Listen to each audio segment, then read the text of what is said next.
My name is Cindy Machett. I am a celebrant in Boston, Massachusetts, but I am also an installation artist, and it is this perspective I want to bring to you today. When we look at a painting, we usually stand in one spot, face the painting directly, stare for a few minutes, and move on. When we look at a sculpture, we might walk around a little bit to see it a little bit more. But an installation artist tries to draw on all of our senses to make the visit an experience, which is what we do in our ceremonies. The artist thinks about how the viewer enters the art space, what it smells like, how it is lit, what it sounds like, how other people fit in, and how they move around in it. They think like architects, like choreographers, like stage directors, like filmmakers. And the more of this that we can bring to our ceremonies, the richer the experience will be for everyone. So let's look at this room just for a minute. This display here is in a little bit of an arch, which is echoed by these chairs that are in a little bit of an arch. And these chairs are a little bit tall because we are in a little bit of a position of authority with our supposed wisdom. But the arch connects us in a feeling of a circle. And all of you are sitting close together and near us, which emphasizes the collective part of the wisdom, that we as alumni and faculty learn as much from you as you do from us. And it makes us all a connected family. And I'm sure that people were thinking about this when they set this up. Now, for example,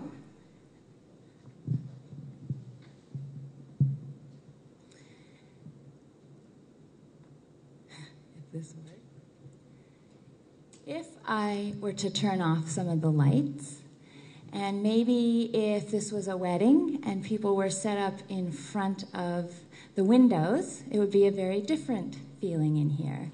And that would be something that you might want to think about if this couple specifically chose this spot because they love the water and the boats.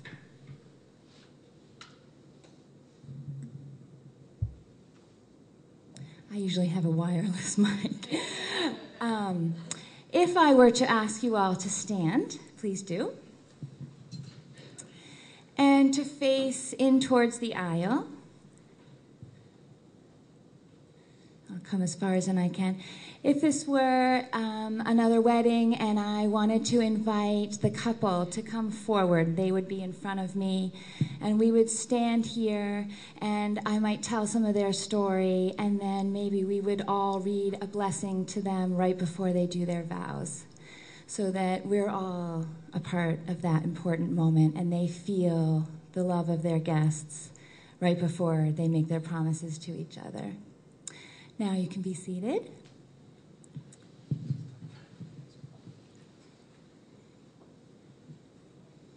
Another thing that I might do would be to invite a family up here, maybe for a baby blessing, and I would stand all the way at the back and face the family and maybe speak about them as a witness, that I am actually behind the community, speaking for the community as they witness the new family. So when you start thinking like this, there's just a lot that you can start playing with.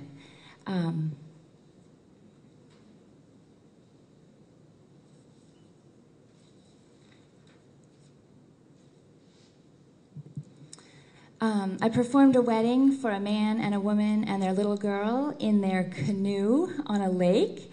So space is not even necessarily a room. The lake was their favorite place to go fishing as a family. And the processional actually began at the house as the couple and both sets of parents wrangled canoes onto their cars while their daughter picked daisies, which she later threw into the water as we paddled out into the lake. We then set off in a caravan down to the lake nearby. And then we all took our boats off. My husband and I had our own canoe on our car. And then we had to scramble down this rocky, steep hill down to the water. This was really the hero's journey just to get there.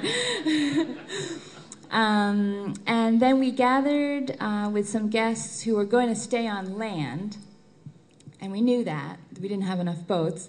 So we did a pre-ceremony on land where we talked about what we were going to do and told a little bit of the story there because they weren't going to be able to hear from the water. And then that group helped to launch the couple out onto the water with their parents and their daughter, and we sort of lashed ourselves together out there and did the vows and their promises, and then we came back to land and did a sand ceremony to incorporate the family.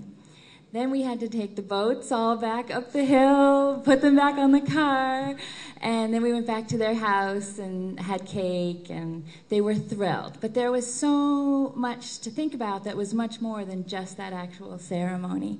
And we had to think about what to wear, what if we tipped over, what to do with our shoes, and the rings. We actually were very worried that the rings would go over the sides, so someone figured out to put them in a Ziploc bag and blow air into the bag so it made like a little pillow, and so they would float, and that worked well, and we didn't tip over, so that was good. We had to think about the weather because a storm was coming, and that was really going to affect us.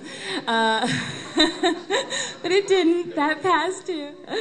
And then they left their boats on because after the cake, they were all going to go back and just spend the afternoon on the lake together fishing, which I thought was perfect.